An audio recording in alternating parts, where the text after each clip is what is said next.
জামাত শিবির এরা আসলে নারীদের ব্যাপারে কি ধারণা পোষণ করে। আমরা দেখছি যে যখন আমাদের শ্রদ্ধেয় মোনামি ম্যামকে অনলাইনে হ্যারাস করা হইলো, স্লাটশেম করা হইলো, তখন আমরা দেখছি যে ডাকসুর পক্ষ থেকে আপনার হলপাড়ার মানুষজনের পক্ষ থেকে তাদের মিছিল করা হইলো।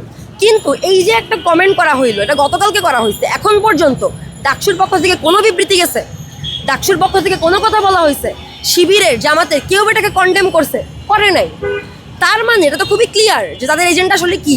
এটা তো খুবই ক্লিয়ার যে তারা আসলে নারীদেরকে কি হিসেবে ট্রিট করতেছে, নারীদের অধিকার নিয়ে তারা আসলে কতটুকু কনসার্ন। তারা যতই বলুক না কেন যে আমরা পলিসিগত জায়গা থেকে নারী অধিকার নিশ্চিত করব, আমরা স্ট্র্যাটেজিক জায়গা থেকে নারী অধিকার নিশ্চিত করব, এগুলো যে অ্যাকচুয়ালি মুনাফিকের মিথ্যা কথা।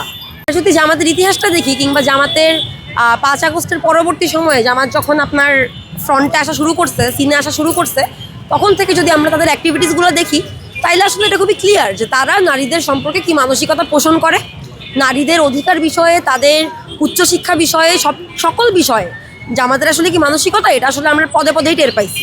আমরা দেখছি যে যখন ঢাকা বিশ্ববিদ্যালয়ে একজন নারীকে হেনস্থা করা হইলো, ঢাকা বিশ্ববিদ্যালয়ের একজন কর্মচারী হেনস্থা করলো, তাকে গ্রেফতার করার পরে আমাদের এই SM ফরহাদরা গিয়েই তাকে ফুলের মালা দিয়ে ছাড়াই আনছে।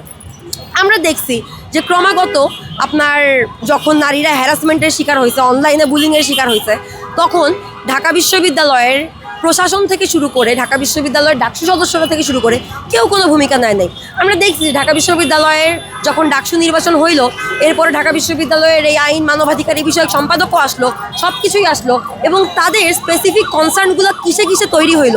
যখন জামাত অ্যালাইন বা শিবির অ্যালাইন কোনো নারী কোনো প্রকার কটূক্তি, কোনো প্রকার বুলিংয়ের শিকার হচ্ছে, তখন আমরা দেখতেছি যে তাদের কনসার্নের কোনো অন্ত নাই, তাদের অ্যাক্টিভিটিসের কোনো অন্ত নাই, তাদের পদক্ষেপ নেওয়ার কোনো অন্ত নাই।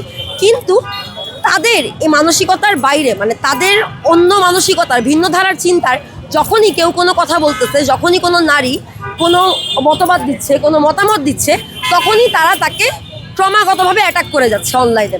এবং এই ধরনের কমেন্ট কিন্তু নতুন না, আসলে আমরা দেখছি ক্রমাগতই এই ধরনের কমেন্ট তারা করে গেছে। এবং আজকে যখন জামাতের শীর্ষস্থানীয় একজন নেতা এই ধরনের একটা কমেন্ট করছে যে ডাকসু আসার আগে ঢাকা বিশ্ববিদ্যালয় আসলে বেশ্যালয় ছিল, তখন আসলে এখানে হাইড অ্যান্ড সিকের কোনো ব্যাপার আসলে নাই। এটা খুবই এভিডেন্ট, এটা খুবই ক্লিয়ার যে